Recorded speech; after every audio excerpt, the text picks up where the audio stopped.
Okay, so we're actually going to test a set of steering wheel control switches. These are going to be off of a Chevy Cruze to see how you'd actually test this. You know, we talked in a previous video about how you would, in theory, test it just with the drawing. So now we're actually going to do the test. So I actually have my meter already hooked up, and this is going to be in the cruise control switch side, not the radio control switches in this case.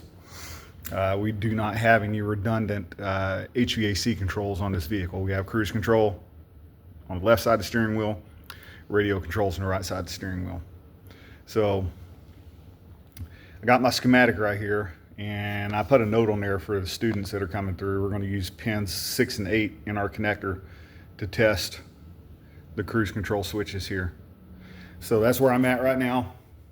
I used my connector in view. I went into pins 6 and 8 of the connector. You can see my meter showing out of limits right now, or OL, so infinite resistance. Well, why is it showing infinite resistance? Let's go back to our schematic and take a look here. So looking at our schematic, okay, you can see your function of the cruise control switches here, right? Well, right here, we have to actually turn the cruise control switches on to activate the cruise control. You see the little indicator right there. This would come on in the instrument cluster indicating that the cruise control has been requested, right? So we have to close this switch before we see anything. Right now the switch is open. If you look at that, that interrupts my entire circuit, which means it is going to read just what you see here, out of limits. So let's turn it on. We're showing 6,830 ohms. You probably can't see that from there, but take a look at the meter. Okay. 6.83 K ohms or kilo ohms, so 6,830 ohms. It is fluctuating a little bit.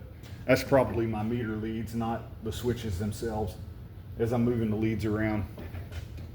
So let's go through these functions of the speed control switch and see where we're supposed to be. So first is my total switch resistance without any, is my total resistance value here correct? My meter's showing 6,830 ohms, 6,820 ohms. I don't have any other switches pressed, the resume switches, the accelerate, decelerate switches, cancel switch. I don't have any of those pressed right now.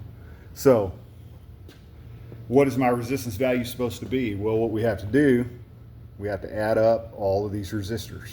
3,010 ohms plus 1,470 ohms plus 825 ohms plus 1,500 ohms gives us the total resistance value of this cruise control switch right here. So we're going to do that now. So we're going to 3,010 ohms plus 1,470 ohms, 1,470 ohms plus 800, and I can't read that from here, 825 ohms, 825 ohms plus 1,500 ohms equals 6,805 ohms. We're actually reading in between 6,820 and 6,830. We are a little off. That could indicate that we have a problem. I could have a problem either in my leads here for my meter, so I want to verify those. I could have a problem in my connector or my harness. It looks like we have an issue with the harness actually, because when I do this, you can see the resistance value changed quite a bit. So you'd want to check your harnesses, make sure they didn't get pinched or damaged anywhere. It's an easy thing to happen, especially if somebody's been in there working on it before you. Maybe they pulled an airbag out to do some diagnostics and they put it back in and they pinched or damaged one of these harnesses. Okay, so now let's test the function of the switches themselves. So let's try the resume and accelerate switch function right here, which is going to close this switch and it's going to take us right back to ground, path of least resistance, right? So according to that, if I'm looking at this correctly, when I hit this resume or accelerates button right here on my switches, I'm going to go right here, We're going to go across the 3010 ohm resistor, and we're going to take the path back to ground. So let's see how this works out.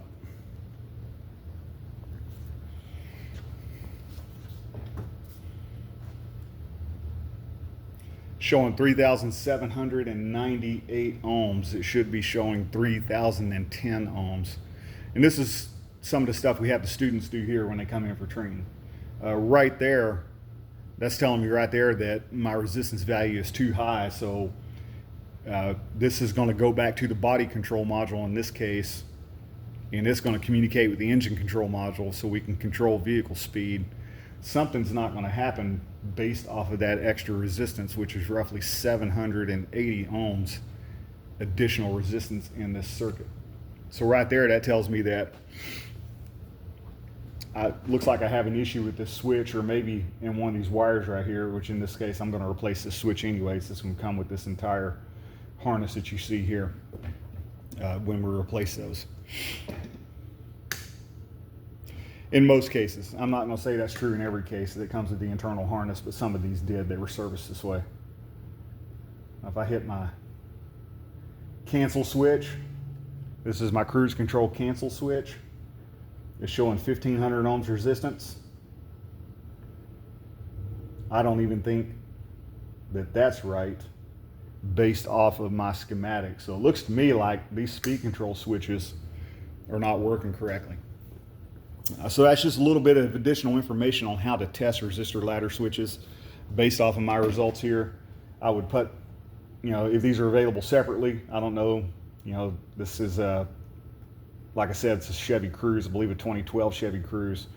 I don't remember if these are available separately or if you had to get the whole thing here. I think you could get them individually, and they came. Well, I tell you what, looking at these now, I bet they were serviced together if they came with this harness, because they're all tied into one connector here. But either way, that's really not important. Based off of my results, if my customer's complaint was, hey, I can't use the cruise control, I can turn it on, and I see the little indicator come on the dash, but I try to accelerate or try to set my speed or try to, in this case, maybe turn it off, and nothing happens. Okay, well, my test just proved to me that this set of switches right here are not working correctly, so I'm going to have to move forward and put switches in it and retest and see if that took care of my problem for me. So hopefully that made sense, just a little bit of additional information, and hope this helps out.